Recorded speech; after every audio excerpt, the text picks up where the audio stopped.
தாவேக்கா இந்த விஜய் அவர்கள் பின்னாடி ஒரு பிஜேபி இறங்கி இருக்கிறதா எனக்கு ஒரு சந்தேகம் இருக்குது. எனக்குன்னு இல்லை, எல்லாருக்குமே இருக்கு. திரு சீமான் அந்த கேள்வி கேட்கிறாரு. நான் திருமாவளவர்களே இது மாதிரி ஏன் பண்ணல, அவர் வந்து சொல்றாரு BJP team DMK under dealing, எனக்கு என்னமோ தாவேக்காவும் டீம் அண்டர் டீலிங் கேட்கிறாரு. இப்ப ஏன் இந்த திரும்ப அதை சொல்றாங்க? இந்த விஜய் அரசியல் இருந்து நிராகரிக்கப்பட வேண்டியது. இந்த விஜய் பொலிட்டிசஸும் ஆக மாட்டாரு, பொலிட்டிசஸ் பண்ணவும் மாட்டாரு, தன்னை மாத்திக்கவும் மாட்டாரு. இதே மாதிரிதான் இருப்பாருன்னா கட்டாயமா பாஜக கூட போயிருவாரு. அவர் ஒரு வீடியோ போட்டிருக்காருல, அந்த வீடியோக்கு பிஜிஎம் போட்டு கத்தி படத்துல அவர் வீசி போட்டு வச்சிருக்கான். அவன் மனநிலை பாத்தீங்களா? இது வந்து ஒரு political statement. You are charging against the chief minister of Tamil Nadu. ஒரு வாரம் துக்கம் சரிங்கணும்டா. உங்க கட்சி கொடிய பாதையில பறக்க விட்டீங்களா? எங்கேயாச்சும் நீங்க அதை மக்களுக்கு காமிச்சிங்களா? உங்க கட்சி தொண்டை செத்து போயிருக்காங்க, அவனுக்கு போய் உங்க கொடிய போத்துனியா? ஏதாவது ஒண்ணு பண்ணீங்க? கட்சியாங்க அது. சொந்தக்காரன் வீட்டை துக்கம் நடந்து போச்சுன்னா இந்த 2 நாள் ஆயுத பூசா கொண்டாடிட்டு இருக்காங்க பாத்தீங்கன்னா, அதெல்லாம் பண்ண மாட்டாங்க. கட்சி ஆபீஸ்ல கொஞ்சம் பூஜை போட்டுக்கிட்டு இருக்க போட்டோ வெளியே வருது. அந்த வண்டிக்கு பூஜை போடுற அந்த வண்டி உள்ள போய் தான் அவ்வளவு பேரை சாகடிச்சிருக்குது. என்ன அரசியல் உன் அரசியல்? எந்நேரம் ஜெயலலிதா அம்மையார் தமிழ்நாடு இருந்திருந்தாங்கன்னா கட்சியை ஆரம்பிச்சிருக்க மாட்டாருங்கிறது வேற. அப்படி ஆரம்பிச்சு சிஎம் மேடம் உங்களுக்கு ஏதாவது பழி வாங்கணும் இருந்தா நான் இங்க இருப்பேன், இல்லைன்னா ஆபீஸ்ல இருப்பேன்னு பேசிடுவாரு. வாயை திறக்க முடியுமாங்க அவரால? அரசியல் பேரவை நேயர்களுக்கு அன்பு வணக்கம். இன்னைக்கு நம்மளுடைய சிறப்பு நேர்காணலுக்கு வந்திருக்காங்க ஊடகவியலாளர் திரு அருள்மொழிவர்மன் சார். வணக்கம் சார். வணக்கம். நல்லா இருக்கீங்களா? நீங்க நல்லா இருக்கீங்க சார். சார், இப்போ ஒரு கரூர் விஷயத்தை பத்தி தான் எல்லாருமே பரபரப்பா பேசிட்டு இருக்காங்க. அந்த வகையில வந்து பாத்தீங்கன்னா நாம் தமிழர் கட்சியை சார்ந்த திரு நம்ம சீமான் ஐயா வந்துட்டு ஒரு விஷயம் சொல்லியிருக்காங்க.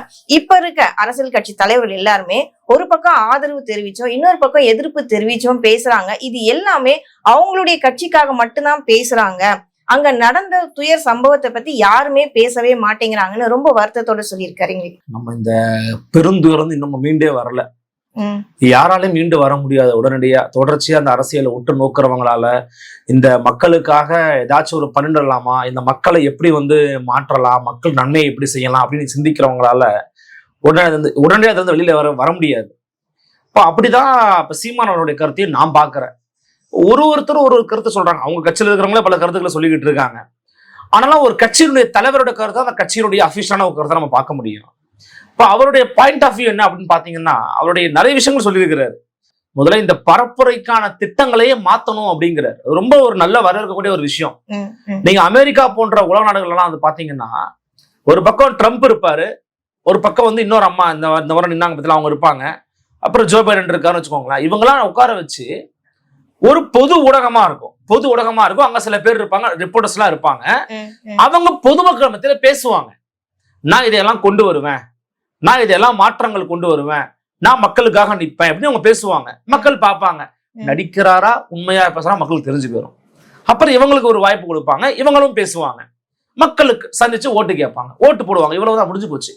இந்த மக்கள் சந்திப்பு, பிரச்சாரம், பொதுக்கூட்டம், இவ்வளவுக்கான செலவு, தேர்தல் ஆணையத்தோட செலவு, பறக்கும் படைக்கான செலவுன்னு எந்த செலவும் கிடையாது.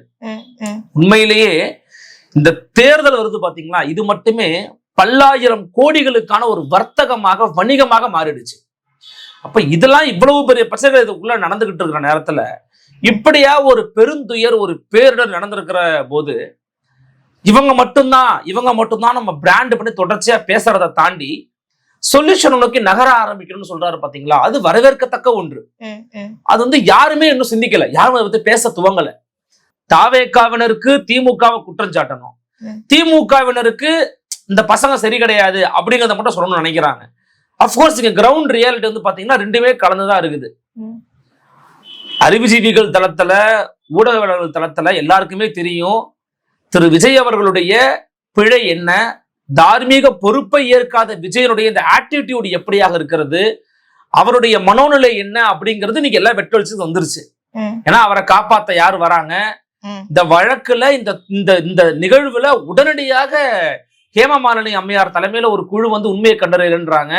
இவங்க எல்லாம் மணிப்பூருக்கு போனாங்களான்னு எனக்கு தெரியல. இல்ல இந்த இன்னொரு இதே மாதிரி உத்தரப்பிரதேசத்துல நடந்துச்சு, பக்தி விழாவில் அவ்வளவு பேர் நெருக்கி இறந்து போனாங்க, அங்கெல்லாம் போனாங்களான்னு தெரியல.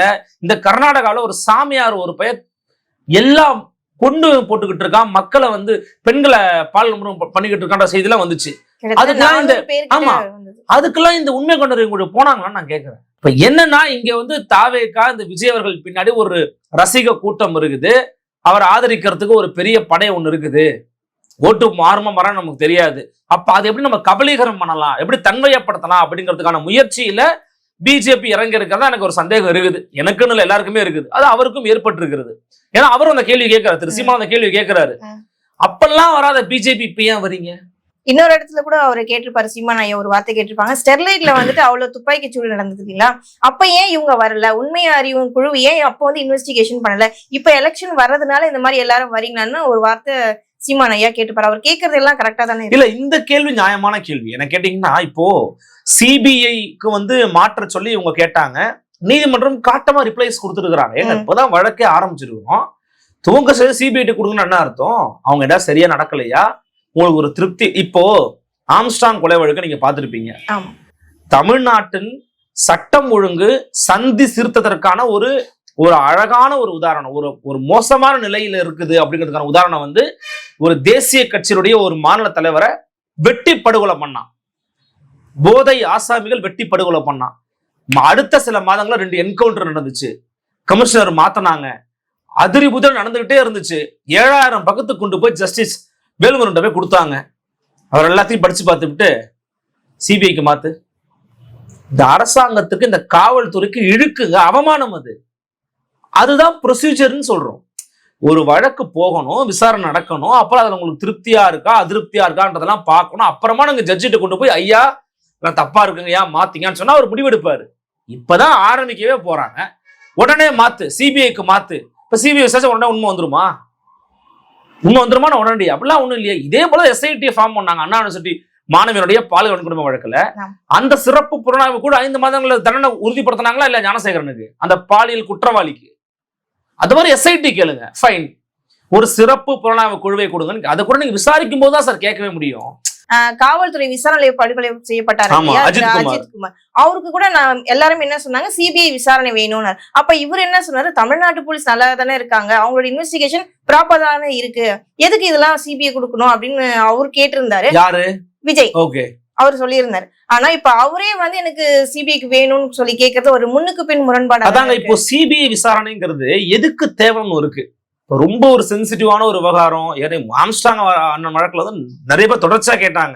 ஏன்னா ஒரு தேசிய கட்சி ஒரு மாநிலத்தின் தலைவரா இருக்கிறாரு, அதுவும் ஒரு குறிப்பிட்ட தமிழ்நாட்டின் தலைநகரான சென்னையில மாலை நேரத்துல ஒருத்த வந்து ஒரு 5 பேர் கொண்ட கும்பல். எப்பயுமே வந்து பாத்தீங்கன்னா, இப்ப நீங்க எதிர்னு வச்சுக்கோங்களேன், ஒருத்தருக்கு உங்களை வந்து கொல்ல ட்ரை பண்றாங்கன்னா உங்க ஊர்ல உங்களை கொல்ல மாட்டான்.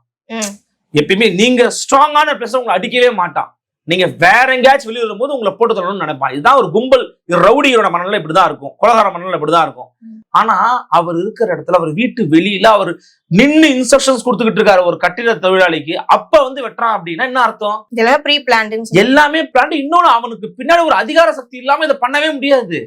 இப்ப யார் அந்த அதிகார புள்ளிங்க விசாரிக்கணும்? அதையெல்லாம் நீங்க விசாரிக்காம ஒண்ணுமே இல்லாம இருக்குதுன்னு சொல்லி தூக்கி அடிச்சிட்டு இருக்கா ஜஸ்டிஸ் வேல்முருகன். அதான் சிபிஐக்கு மாத்திருக்கான். இது மாதிரி கேசஸ் போகலாம். இந்த மாதிரி கேசஸுக்கு லோக்கல்ல இருக்கிற நம்ம ஆட்களே விசாரிச்சா உண்மை வெளியே வரப்போகுது. எப்படி உண்மை வெளியே வராம போகும்? ஏங்க ரொம்ப சிம்பிளுங்க. அவங்க சொல்றது எல்லாமே போலீஸ் தான் தப்பு, எல்லாமே அரசு தான் தப்புன்னு எப்படி சொல்ல முடியும்? முடியாது. நம்ம திரும்ப திரும்ப நான் நினைச்சுக்கிட்டு இருக்கிறாங்கன்னா, விஜய் மட்டுமே திட்டுறாங்க, விஜய் மட்டுமே கார்னர் பண்றாங்க, அப்படிலாம் ஒண்ணும் இல்லையே. இன்னொன்னு சொல்றேன், இது ஒரு ஒரு ஒரு உங்களுக்கு கூட நான் மாத்தி பேச மறுத்தோம், நான் மாத்தி பேசல, நிறைய ஃபேக்டா சொல்றேன். அறிவுஜீவிகள் தளத்துல, இன்டெலக்சுவல் தளத்துல வந்து பாத்தீங்கன்னா விஜய் மீதான விமர்சனம் ரொம்ப கடுமையா இருக்கு. ஆனா கிரவுண்டுல போய் அங்க இருக்கிறவன்ட்ட போய் கேட்டீங்கன்னா, அவர் என்னங்க பண்ணுவார், அவர் பாவங்க, அவர் என்னங்க, அவரு ஐயோ அவரோ என்னங்க, அவராங்க வர சொன்னாரு பிள்ளை தூக்கிட்டு இப்படின்னு கேட்கறான். அப்ப அவர் மேல வேற ஒரு பிம்பத்தை அவன் கிரியேட் பண்ணி வச்சிருக்கிறான். நாம என்ன சொல்றோம்னா, அவங்க கிரியேட் பண்றாங்களோ பண்ணலையோ, அது அவங்களுக்கு தெரியுதோ தெரியலையோ, தெளிய வைக்க வேண்டிய கடமையும் பொறுப்பும் ஒரு ஊடகவியலாளராக எனக்கு இருக்குது, உங்களுக்கு இருக்குது, அறிவுஜீவிகள் தளத்தில் இருக்கிறோம் எல்லாருக்குமே இருக்குது. அப்ப அதை நம்ம தொடர்ச்சியா வந்து பரப்புரை செய்யறோம். ஏங்க, குறித்த நேரத்துக்கு வர்றது கிடையாது, சொன்ன நேரத்துக்கு வந்து பேசுறது கிடையாது. நீங்களே சொல்லிட்டீங்க நான் 3 நிமிஷம் தான் பேச போறேன்னு. 3 நிமிஷம் பேசுறதுக்கு எதுக்கு 3 மணி நேரம் நடக்க வைக்கிற, எது காத்துக்கிட்டு இருக்க வைக்கிற? 3 மணி நேரம் இப்ப கூட தப்பு தாங்க. காலையில 12:45 மணிக்கு நேரத்தை சொல்லிவிட்டு 2 மணி நேரம் சொல்லிவிட்டு சாயங்காலம் 7:30 மணிக்கு வரீங்கன்னா உங்களுக்கு தார்மீக பொறுப்பு வேணாமா? அந்த வீடியோல அவர் வருத்தம் அளிக்குது, மனசு கஷ்டப்படுறதுலாம் சொல்றாருல, அவர் ரியாக்ஷன் ஏன் கொடுக்கல, ஏன் அழுகலாம் நான் கேட்க விரும்பல. ஒரு மனிதன் இப்ப நீங்க என் இடத்துக்கு வந்திருக்கிறீங்க, இது ஒரு புத்தக கடை, நீங்க வந்து நம்ம 2 பேர் பேசிக்கிட்டு இருக்கோம், இங்க ஏதாவது உங்களுக்கு ஒரு அசம்பாவிதம் நடந்துருச்சு, உங்களுக்கு ஏதோ ஒன்று அடிபட்டுச்சு அப்படின்னா கூட சாரிங்க எனக்கு இந்த மாதிரி ஆயிடுச்சு, அதுக்கு நான் பொறுப்பா இல்லாம கூட இருக்கலாம், அது உங்கள் பிழையாக கூட இருக்கலாம், ஆனா நான் ஒரு சாரி கேட்பேன், என்னாலதாங்க பின்னால தானே நீங்க வந்தீங்க அப்படின்னு கேட்பேன்ல. ஏன்னா நான் உங்க இடத்த தேடி வந்திருக்கேன். அது ஒரு தார்மீக பொறுப்புங்க, அது தார்மீக பொறுப்புன்னு அந்த வார்த்தையை சொல்றேன். அந்த ஒரு வருத்தமுடைய விஜய் கிட்ட இல்ல, அதை கேட்பானா மாட்டானாக்க ஒரு காமன் மேனு. உங்க ரசிக மனநிலை இருக்கிறவன் கேட்க மாட்டான், அவர் மோசமான மனநிலையில இருக்கிறான், அவனை மாத்துறது ரொம்ப ரொம்ப கஷ்டம், மாத்த வேண்டிய தேவை நமக்கெல்லாம் இருக்குது, நம்ம மாத்தி தான் அவன், அவங்க நம்ம மக்கள் தான்.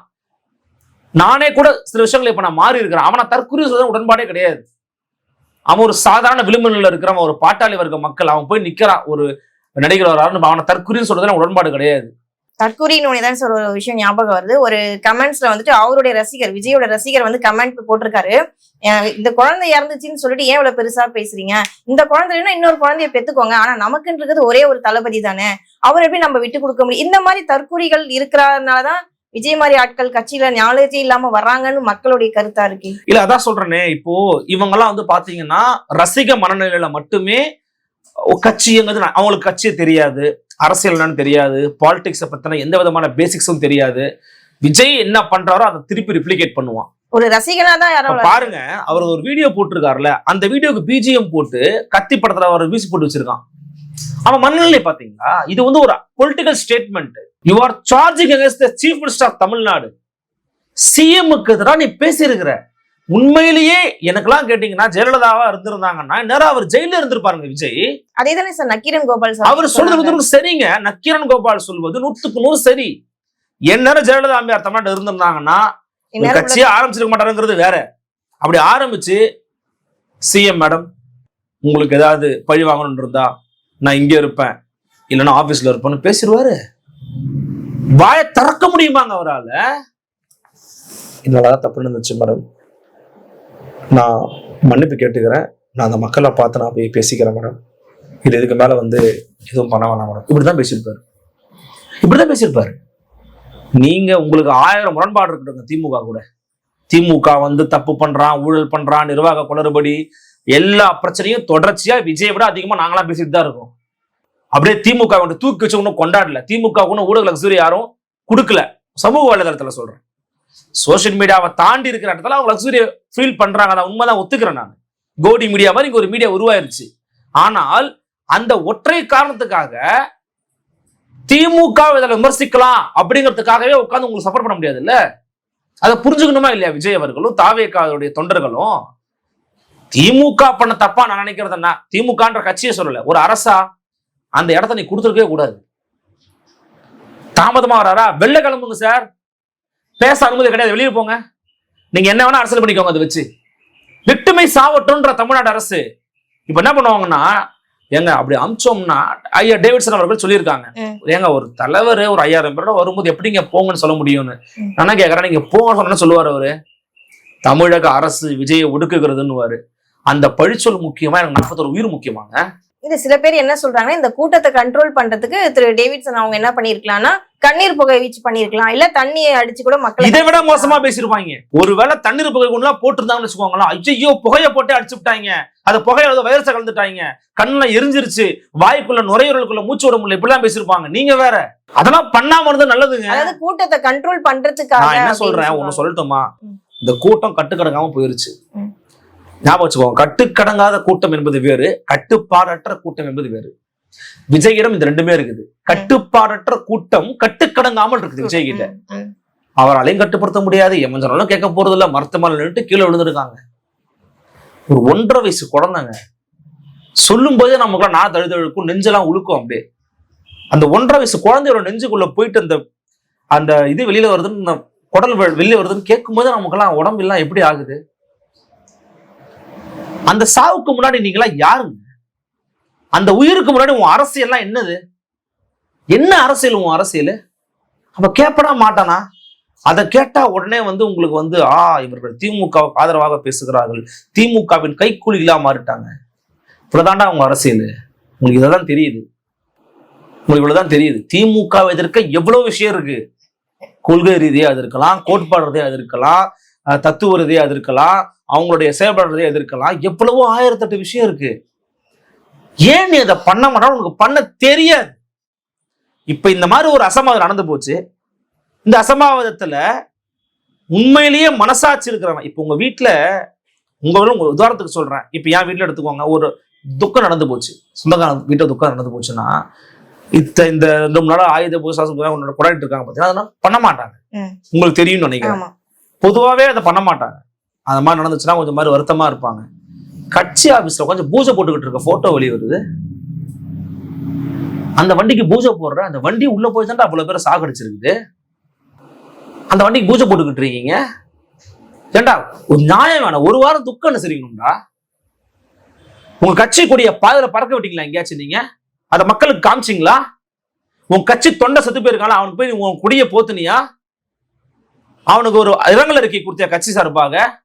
ஏதாவது ஒண்ணு பண்ணீங்க? கட்சியாங்க அது? இவ்வளவு பிழைகளை உங்கள்கிட்ட வச்சிருக்கிறீங்க. இந்த பிழைகளை சொல்லிட்டா திமுகவை காப்பாத்துறாங்க. நான் ஒண்ணு சொல்றேன், திமுக அரசு அவசரமாக அந்த ஊடக சேவைகள் கூட்டத்தை போட்டதே முதல்ல தவிர்த்திருக்கணும். அது தேவையற்ற ஊடக சந்திப்பு. நீங்க இப்ப என்ன பண்றீங்கன்னா, ஊடக சந்திப்பை நிகழ்த்தி நாங்க எதுவுமே தப்பு பண்ணல, எல்லாம் விஜய் தான், இப்ப நீங்க ஒரு விஷயத்தை வைக்கிறீங்க, டிஃபெண்ட் பண்றீங்க. அரசை டிஃபெண்ட் பண்ணுங்க, அது உங்க வேலைதான். ஆனா அந்த டிஃபெண்டை கொண்டு போய் நீங்க அருணாச்சல கொடுத்துருக்கணும். அம்மையார் அருணாச்சல அவர்கள்ட்ட போயிட்டு, மாமா இந்த மாதிரி எங்க மேல தப்பு இல்லம்மா அப்படின்னு கொடுத்துருக்கணும். இப்ப நீங்க என்ன பண்றீங்க? ஊடக சந்திப்பை நிகழ்த்திட்டீங்க. எடப்பாடி பழனிசாமி நேரட்டா ஒரு கொஸ்டின் கேட்க, அது லாஜிக்கலான கொஸ்டினமாக இருக்குது. நீங்க உங்க மேல தப்பு இல்லைன்னு ஊடகத்துல பேசுறீங்க, அப்புறமா நீங்க உங்க அரசே ஒரு அறிக்கையும் போடுறீங்க, ஒரு ஆணையத்தை போடுறீங்கன்னா எப்படி அந்த விசாரணை நேர்மையா நடக்கும்னு அவர் கேட்கிறாரு. இன்னொரு கொஸ்டின் கூட எல்லாருமே கேக்குறாங்க சார், மக்களும் கேக்குறாங்க, எதிர்கட்சிக்காரங்களும் கேக்குறாங்க. இது வரைக்கும் விஜய் மேல நீங்க ஏன் வழக்கு பதிவு பண்ணல? திமுக ஏன் அமைதியா இருக்கு? ஒருவேளை திமுகவும் விஜய்க்கும் ஒரு கூட்டணி இருக்கா, மறைமுக கூட்டணி இருக்கா? இதை மத்தவங்க எல்லாம் கேட்டா பரவாயில்ல, அண்ணன் திருமாவே கேட்டிருக்காங்க. ஆமா, அண்ணன் திருமாவளவர்களே இது மாதிரி ஏன் பண்ணல? அவர் சொல்றாரு BJP team DMK under dealing, எனக்கு என்னமோ தாவேக்காவும் டீம் அண்டர் டீலிங் கேட்கிறாரு. அந்த கேள்வியின் உள்ளர்த்தம் என்ன அப்படின்னா, இதற்கு தார்மீக பொறுப்பேற்றிருக்க வேண்டிய திரு விஜய் அவர்கள் பொறுப்பை ஏற்கல. இதை குறித்து அவருடைய நிலைப்பாடு என்னவென்பதை பொதுமக்கள் மத்தியில் அவர் பேசல. அவருடைய கட்சியினுடைய செய்தி தொடர்பாளர்களும் ஓடிட்டாங்க, யாருமே பேசல. இப்ப நார்மலைஸ் பண்ற மாதிரி மற்ற விஷயங்களை பத்தி பேச ஆரம்பிக்கிறாங்க. நாமளே வெளியில வரலங்க அதுல இருந்து. ஆனா கட்சிக்காரன் வெளியில வந்துட்டாங்களாம், நாமளே வெளில வரல. நானும் இன்னும் வெளியில வரல அதுல இருந்து. இன்னும் நினைக்க எனக்கு ரொம்ப கொடூரமா இருக்கு. ஆனா அவங்க வெளியில வந்துட்டாங்களாம். இப்ப ஏன் இந்த திரும்ப அதை சொல்றாங்க? நீங்க, நானே முன்னாடி சொன்னேன், ஜெயலலிதா அம்மையாரோட ஆட்சியா இருந்திருந்தா எல்லாரும் கண்டிப்பா விஜய் ஜெயலலிதா இருந்திருப்பாரு. ஏங்க அல்லு அர்ஜுனை படம் பார்க்க வந்தவன் சுத்து போனாங்க. படம் பார்க்க வந்தவன், அதுக்கும் அளவு சம்பந்தம் கிடையாது, டைரக்டா பார்த்து சம்பந்தமே கிடையாது. அல்லு அர்ஜுன் அங்க இல்ல, அவர் திரையில இருந்தார், தரையில இல்ல. திரையில இருக்கிறவனை பார்க்க வரும்போது அடிச்சு செத்து போயிட்டான். அதுக்கு என்ன பண்ணாங்க? அல்லு அர்ஜுனை தார்மீக பொறுப்பேற்று கைது பண்ணாங்க. இங்க நீங்க ஏன் பண்ணல அப்படின்னு கேட்கிற கேள்வி நான் என்ன கேட்கறேன்னா, கைது பண்றதுன்னா அப்படியே அவர் 2 பக்கம் இந்த கத்தி படத்துல, என்ன கத்தி படமா அது, கைது பண்ணி அப்படி கூட்டு போறதெல்லாம் கிடையாது. தலைவா கத்தியோதுன்னு வரும், அதுல டபுள் ஆக்ஷன் படல கத்தி கூட்டு போயிட்டு விசாரணை பண்ணிட்டு மாநில விடுவிச்சிருவாங்க. அவரெல்லாம் அவ்வளவு நேரம் வச்சிருக்க மாட்டாங்க. விஜய் எல்லாம் அரசு என்ன யோசிச்சிருக்கும் நான் சொல்றேன். இந்த நேரத்துல சிஎம் போட்ட வீடியோ 100% சரி, 100% சரியான ஒரு வீடியோ போட்டாரு. எந்த ஒரு அரசியல் கட்சியினுடைய தலைவனும் தன் தொண்டர்கள் மொழிவதை விரும்ப மாட்டான், சாகிறத விரும்ப மாட்டான். சரி யாரும் பண்ணாதீங்க, அறிக்கை வரட்டும் அப்படின்னு சொன்னார்ல, அதே மாதிரி ஒரு வார்த்தை சொல்லியிருந்தாருங்க. கரூர்ல மட்டும் எப்படி நடக்குது சிஎம் சார் அப்படின்னு பேசுறீங்கன்னா இது என்ன விளையாட்டு பிள்ளை மாதிரி இருக்கு? இல்ல, அதுக்குதான் திரு செந்தில் பாலாஜி முன்னாள் அமைச்சர் ஒரு ரிப்ளை கொடுத்திருப்பாரு. நீங்க கரூர்ல மட்டும் ஏன் இப்படி நடந்துச்சுன்னு கொஸ்டின் கேக்குறீங்க. இதுக்கு முன்னாடி நீங்க 5 மாவட்டத்துல நடந்த பிரச்சாரத்துல கூட நிறைய பேர் மயக்கம் அடைஞ்சு விழுந்தாங்க. அதுல ஃபேக்ட் தாங்க. ஏங்க செந்தில் பாலாஜியோடைய ஸ்டேட்மெண்ட்லாம் ஃபேக்ட்டுங்க. இவங்க என்ன பண்றாங்கன்னா, செந்தில் பாலாஜி சொன்னதை சரிம்ட்டாயா, செந்தில் பாலாஜி 1 1 2 சொன்னா 2 சரிதான் சொல்ல முடியும், தப்புன்னு சொல்ல முடியும்? கணக்கு தப்பா இருப்பேன். அப்போ செந்தில் பாலாஜி இந்த கூற்றுகள் நியாயமானவை, சரியானவை. ஆமா, இதுக்கு முன்னாடி கொடுத்த 34 பேர் மயக்கம் முட்டுறாங்க, விக்கிரவாணி கொடுத்தா 440 பேர் மயக்கம் முட்டுறாங்கன்னு அந்த கட்சியில இருந்து வெளியேறி இருக்கக்கூடிய தோழர் ஜெகதீஸ்வரன் எல்லா இடத்தையும் பதிவு பண்றாரா இல்லையா? 440 உயிர் மயக்கம் முட்டு இருக்கிறாங்க. ஒரு வாரம் லேட்டா பேசியிருந்தீங்க, இன்னும் சிவரா இருந்தாலும் செத்து போயிருப்பாங்க. என்ன நினைக்கிறீங்க? உங்க கூட்டத்துக்கு எல்லா தமிழ்நாடு போலீஸை கூட்டு வந்து நிக்க வைக்கணும்னு நினைக்கிறீங்களா? நீங்க நேரத்துக்கு வாங்க, நீங்க குறித்த நேரத்துக்கு பேசுங்க, ஓகேவா? சரியான இடமா இல்லையாங்கிறத நீங்க உங்க டீம் வச்சு சர்ச் பண்ணுங்க. தப்பா இருந்தா பேசாதீங்க, தள்ளி போடுங்கன்ற. நீங்க உடனே வரணும் பேசணும்னு யாரும் இங்க காத்துக்கிட்டு எல்லாம் இல்ல. நீங்க பேச போறதே 3 நிமிஷம் எழுதி கொடுக்க போறாங்க. தப்பா பிழையா ஒரு 10 நிமிஷம் பேச போறீங்க, முடிஞ்சு போச்சு. 2 தடவை சாரி சொல்லுவீங்க நடுவுல. இவ்வளவுதானே. எந்த பொலிட்டிக்கல் டிபேட் நடக்க போறது கிடையாது. கூட்டம் கூட்டம் கூட்டம் பேசிக்கிட்டு இருக்க போறான். தமிழ்நாட்டின் ஊடகங்கள் சாபக்கேடுங்க, சாபக்கேடு. வீட்டு வாசல்ல போய் கதவுல வைக்கிறான் கேமராவை, அப்புறம் நடந்து வரும்போது வைக்கிறான், வேறு சுத்தனா வைக்கிறான், தும்முனா வைக்கிறான், சிரிச்சா வைக்கிறான், தண்ணி குடிச்சா வைக்கிறான், கூடவே சுத்திக்கிட்டு இருக்கானுங்க இவனுங்க. கோபம் வருது. பல இடத்துல சொல்லியிருக்கேன், இந்த விமான நிலையத்துல மட்டும் வாய்ப்பு கிடைச்சு வச்சுக்கோங்க, பிளைட்ல கூடவே போவான். பிளைட்ல ஒரு கையை அசைத்தார், கண் சிமிட்டினார்லாம் போடுவான். இதெல்லாம் ஒழிக்கணும். இந்த மாதிரியான விஷயங்களால தான் மக்களுக்கு எந்த விதமான அரசியல் புரிதலும் இல்லாம போய் நிக்கிறான். நான் மக்களை தற்கொலைன்னு சொல்ல போறது கிடையாது, அவங்க தற்கொலை கிடையாது. தற்கொலைகளை இவங்களா உருவாக்கிக்கிட்டு இருக்காங்க. இந்த விஷயத்தை களை எடுக்காம போனோம்னா இது ரொம்ப ரொம்ப ஆபத்தா முடியுங்க. விஜய் அவர்கள் இந்த விஜய் அரசியலிருந்து நிராகரிக்கப்பட வேண்டியவர். இந்த விஜய் பொலிட்டிசஸும் ஆக மாட்டாரு, பொலிட்டிசஸ் பண்ணவும் மாட்டாரு, தன்னை மாத்திக்கவும் மாட்டாரு. இதே மாதிரிதான் இருப்பாருன்னா கட்டாயம் பாஜக கூட போயிடுவாரு. எழுதி வச்சுக்கோங்க. இப்ப இழுத்துக்கிட்டே இருக்கிறாங்க அவங்க. இதையே தாங்க முடியாதவர் அதை எப்படி தாங்குவாரு? தொடர்ந்து பேசலாம் சார். நன்றி.